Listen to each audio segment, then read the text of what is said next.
Apa kemudian dampak dari mundurnya Mahfud MD dari Kabinet Presiden Jokowi, kemudian juga bagaimana dampak ini akan terasa di Kabinet Jokowi dan juga di Pilpres 2024 yang tersisa 13 hari lagi. Nah, kita akan bahas langsung bersama dengan analis komunikasi politik Universitas Al-Azhar, Ujang Komarudin. Kang Ujang, selamat sore, terima kasih sudah bergabung lagi di Rumah Pemilu. Kang Ujang, barusan kita dengar statement konvers dari Mahfud MD, Menko Polhukam, besok katanya akan resmi bertemu dengan Presiden Jokowi dan berniat untuk mundur begitu ya.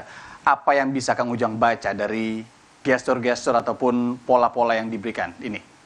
Ya, saya ada 3 catatan yang saya bisa berikan ya. Pertama, mundurnya Pak Mahfud MD mungkin karena mencari momentum. Agar apa? Agar katakanlah elektabilitas pasangan Pak Ganjar dan Pak Mahfud itu naik. Kita tahu ini kan saling menyusul nih elektabilitas antara Pak Ganjar dan Pak Mahfud dengan pasangan Amin. Oleh karena itu ya detik-detik terakhir menjelang pencoblosan ya Pak Mahfud MD perlu strategi untuk bisa menaikkan elektabilitas Pak Ganjar dan Pak Mahfud. Agar apa? Agar bisa masuk ke putaran kedua. Seandainya ada 2 putaran. Itu menjadi penting. Yang kedua, ini kan agar tidak ada konflik of interest, agar tidak ada kepentingan, konflik kepentingan ya di kabinet. Misalkan begini, selama ini kan Pak Mahfud MD selalu mendengungkan pemberantasan korupsi, penegakan hukum yang baik, dan hari ini menganggap bahwa penegakan hukum di Pak era Jokowi dianggap tidak bagus, tidak baik. Nah, ketika Pak Mahfud MD sebagai cawapres mengkritisi pemerintah, artinya kan mengkritisi dirinya sendiri sebagai Menko Polhukam, dan itu tidak bagus. Makanya saya sebut istilahnya backfire ya. Nah, disitulah maka Pak Mahfud MD mundur.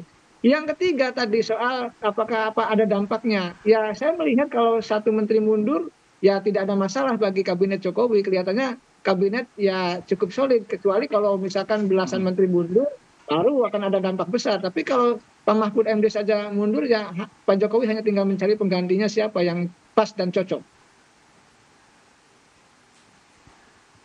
Apa momentum yang ditunggu kalau Anda lihat, Kang Ujang?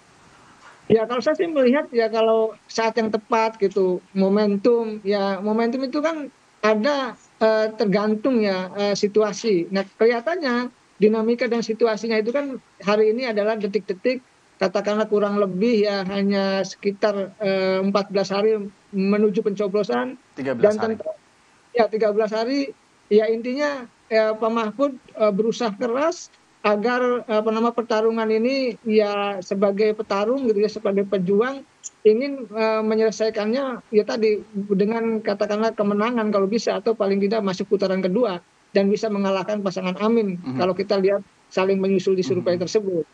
Jadi momentumnya harus dicari, karena politik itu kan ada 2 hal yang bisa kita pertama mencari momentum, yang kedua itu soal isu, permainan isu. Maka saat yang tepat mencari momentum yang tepat itu adalah ya permainan yang dilakukan oleh para politisi, dan itu menjadi sesuatu yang bagus saja ketika mencari momentum yang pas.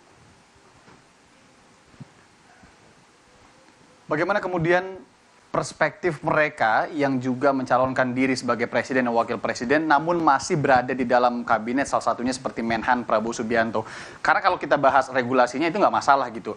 Tapi mungkin dalam sisi etiknya ini yang mungkin ingin ditunjukkan oleh Prof. Mahfud ya.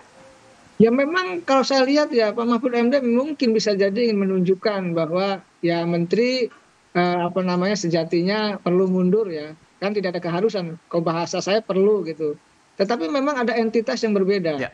Ada diferensiasi antara posisi dengan posisi Pak Prabowo. Posisi Pak Mahfud MD posisi yang agak sulit, agak berat. Karena posisi sebagai cawapres di kubu yang berlawanan dengan Pak Jokowi. Nah, ini yang menjadi persoalan. Nah, sedangkan Pak Prabowo posisi yang diuntungkan karena dekat dengan Pak Jokowi, didukung oleh Pak Jokowi. Inilah sebenarnya yang membuat perbedaan antara tadi ya menteri-menteri tersebut. Ada satu mundur, yang satu tidak. Dan tentu ya apapun itu kita harus hargai apa yang disampaikan oleh Pak Mahfud MD sebagai bagian ya, mungkin Pak Mahfud MD ingin ya gentleman katakanlah ya, mundur di kabinet untuk tadi menyelesaikan pertarungan agar tuntas, agar berjalan baik. Tadi diberikan kehormatan oleh Pak Jokowi, maka mundur pun secara terhormat begitu.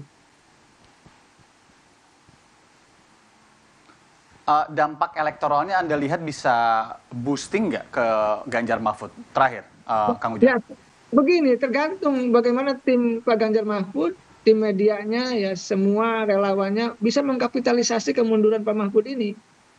Kalau dulu era Pak SBY kan begitu, tapi memang Pak SBY Hmm, sebagai capres ya. Posisi saat ini Pak Mahfud ini sebagai cawapres. Tapi ya. posisinya kan sama Menko Polhukam. Nah kalau Pak SBY bisa mengkapitalisasi karena ada isu, misalkan dulu disebut sebagai anak kekanak-kanakan gitu kan. Nah itulah yang mendorong punya Mhm, daya apa ya. namanya kekuatan magnet di masyarakat. Nah mestinya sekarang ini bagaimana tim sukses Pak Mahfud MD bisa mengkapitalisasi mundurnya Pak Mahfud MD agar bisa menaikkan elektabilitas. Jadi tergantung dari tim suksesnya dalam konteks tadi ya bisa menaikkan elektabilitas dari Pak Mahfud MD tersebut Hmm. karena momentum mundurnya sudah ada, tinggal momentum untuk menaikkan elektabilitasnya ada atau tidak. Ya itu tergantung dari tim sukses sendiri, Bang. Oke, baik. Ini makin menarik. 13 hari menjelang pencoblosan, 14 Februari. Nanti juga ada masa tenang. Kita akan pantau lagi, Kang Ujang, di lain hari seperti Siap. apa. Dinamika dan juga intrik ataupun dinamika dan yang akan terjadi di Pilpres 2024 ini. Analis komunikasi politik Universitas Al-Azhar, Kang Ujang Komarudin. Terima kasih, Kang Ujang. Sehat selalu. Kami, Bang Irianda.